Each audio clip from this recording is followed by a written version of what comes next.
Hello friends, welcome back to our channel. മധുരമുള്ള കഥയിലോട്ട് എല്ലാവർക്കും സ്വാഗതം.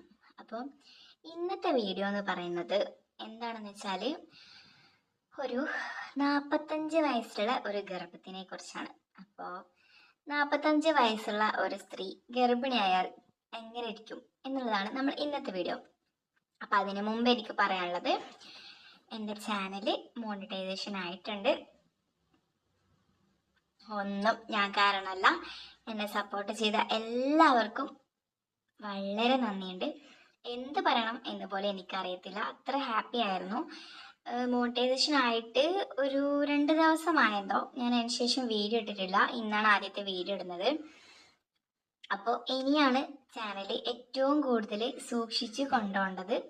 ഇനിയാണ്, കാരണം എപ്പോൾ മോണിറ്റൈസേഷൻ ആയിക്കഴിഞ്ഞാൽ ചാനലിൽ വേണ്ടാത്ത വല്ലതും കണ്ടെങ്കിൽ നമ്മുടെ യൂട്യൂബ് ചാനൽ ഒന്നെങ്കിൽ മോണിറ്റൈസേഷൻ കട്ട് ചെയ്യും, അല്ലെങ്കിൽ അല്ലെങ്കിൽ ഏത് വീഡിയോയിലാണോ എന്തെങ്കിലും പ്രശ്നം കാണുന്നത്, അതായത് എന്തെങ്കിലും പച്ചക്ക് പറയുന്നതാണോ കണ്ടത്, അങ്ങനെങ്കിൽ ആ വീഡിയോ ഡിലീറ്റ് ചെയ്യും, അല്ലെങ്കിൽ ആ ചാനൽ ഡിലീറ്റ് ചെയ്യും. മൂന്നേ ഓപ്ഷനാണ്. മോണിറ്റൈസേഷൻ കട്ട് ചെയ്യുന്നത് ഏറ്റവും വലിയ കാര്യമാണ്. വീഡിയോ ഡിലീറ്റ് ചെയ്യുന്നത്, അതായത് നല്ല വ്യൂസ് ഇട്ട വീഡിയോ ആയിരിക്കും ഡിലീറ്റ് ചെയ്യുന്നത്, നല്ല ഏർണിങ്സും കിട്ടിയിട്ടുണ്ടാവും. പിന്നീട് ചാനൽ ഡിലീറ്റ് ചെയ്യും. ചാനൽ ഡിലീറ്റ് ചെയ്താൽ പിന്നെ പറയണ്ടല്ലോ. അപ്പോൾ അതാണ് ഇനിയുള്ള റിസ്ക്. അപ്പോൾ ഇനി ഒരിക്കലും നമുക്ക് യൂട്യൂബിൽ ഇങ്ങനെയുള്ള വീഡിയോസ് ഇടാൻ പറ്റത്തില്ല. വീഡിയോസ് ഇടുന്നതിനൊന്നും പ്രശ്നമില്ല, പക്ഷേ ഹൈപ്പ് കൂടിയ ഒരു വീഡിയോസും ഇടാൻ പറ്റത്തില്ല. ഇതെൻ്റെ മാത്രമല്ല, യൂട്യൂബിൽ വീഡിയോ ഇടുന്ന എല്ലാവരുടെയും പ്രശ്നം ഇതാണ്. എല്ലാവർക്കും യൂട്യൂബിൽ വീഡിയോ ഇടുന്ന ആൾക്ക് ഇത് പറഞ്ഞാൽ മനസ്സിലാവും. അല്ലാതെ വെറുതെ വീഡിയോ കാണുന്നവർക്ക് ഇതെത്ര പറഞ്ഞാലും മനസ്സിലാവൂല. നമ്മൾ വെറുതെ കള പറയാണ് എന്നായിരിക്കും അവർ വിചാരിക്കുക. അപ്പോൾ ഇന്ന് എനിക്ക് ഇതിൽ പറയാനുള്ളത്, ചില പേര് എന്നോട് പറഞ്ഞിട്ടുണ്ട്, ഞാൻ ഈ വാട്സപ്പ് നമ്പർ കൊടുക്കുന്ന കാര്യം നിങ്ങൾക്ക് അറിയാലോ. ഞാൻ വാട്സപ്പ് നമ്പർ കൊടുത്തിട്ടുണ്ടായിരുന്നു. അത് ഗ്രൂപ്പിൽ ജോയിൻ ചെയ്യാൻ മാത്രമാണ്. ഫ്രീ ആയിട്ടുള്ള ഗ്രൂപ്പല്ല, പേ ചെയ്തിട്ടുള്ള ഗ്രൂപ്പാണ്. 500 രൂപ പേ ചെയ്തിട്ടുള്ള ഗ്രൂപ്പാണ്. അപ്പം നമ്പർ ഞാൻ ഇതിൽ കൊടുക്കുമ്പോൾ എല്ലാവരും എനിക്ക് മെസ്സേജ് അയക്കുന്നുണ്ട്. അതൊരു കാരണമില്ലാത്ത മെസ്സേജാണ്. ആവശ്യമില്ലാത്ത മെസ്സേജ് എനിക്ക് അയക്കരുത്. കുറച്ച് കാര്യങ്ങളൊക്കെ ഞാൻ പറഞ്ഞു തരും. എന്തെങ്കിലും എന്നോട് ചോദിക്കാനുണ്ടെങ്കിൽ ചോദിച്ചോളൂ, എനിക്കതൊന്നും പ്രശ്നമല്ല. പക്ഷെ വെറുതെ ഒരു മെസ്സേജ്, അതെനിക്ക് താല്പര്യമില്ല.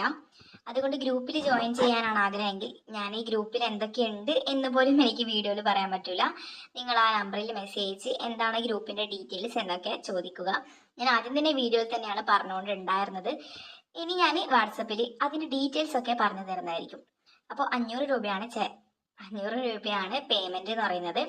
അപ്പോൾ അഥവാ താല്പര്യമുള്ളവർ തീർച്ചയായിട്ടും ജോയിൻ ചെയ്യുക.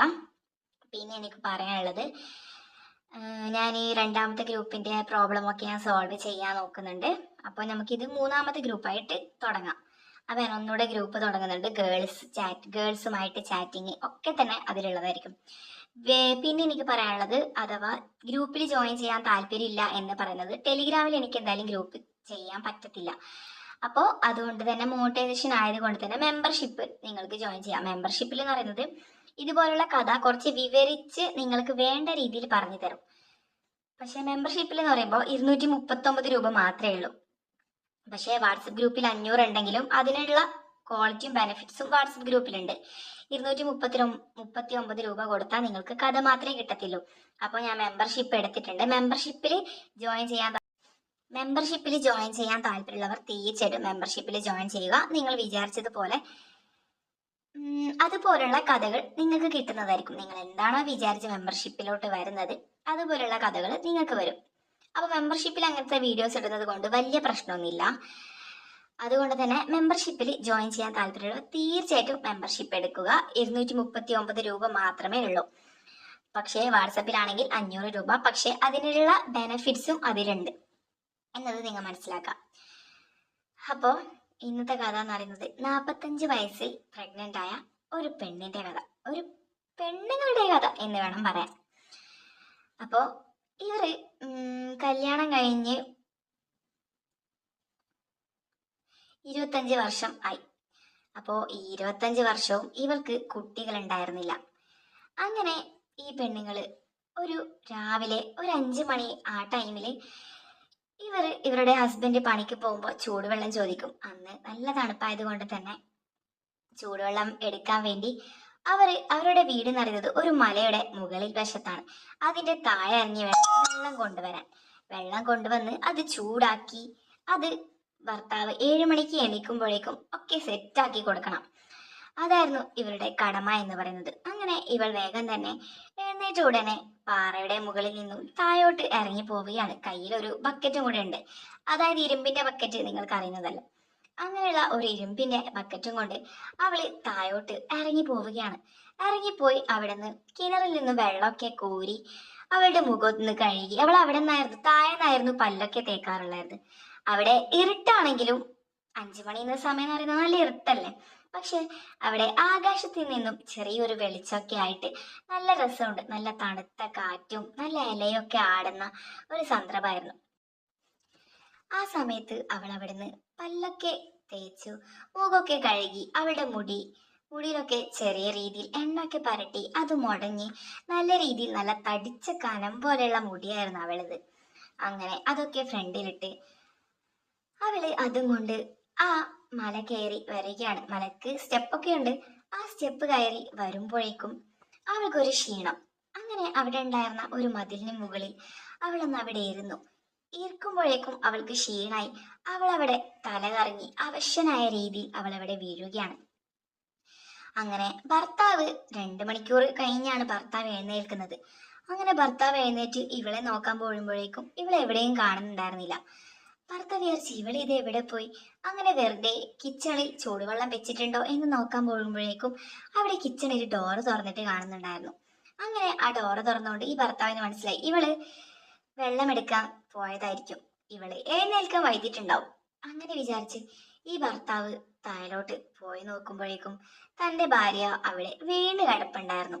ഭർത്താവ് വേഗം തന്നെ അവളെ പൊന്തിച്ച് ഉടനെ തന്നെ അയൽപക്കമുള്ള ഒരാളുമായിട്ട് ഓട്ടോയിലൂടെ ഈ ഭാര്യയെ ഹോസ്പിറ്റലിലോട്ട് കൊണ്ടുപോവുകയാണ്. ഒരു വീട്ടിൽ ആ ഭർത്താവും ആ ഭാര്യയും ഒറ്റക്കായിരുന്നു.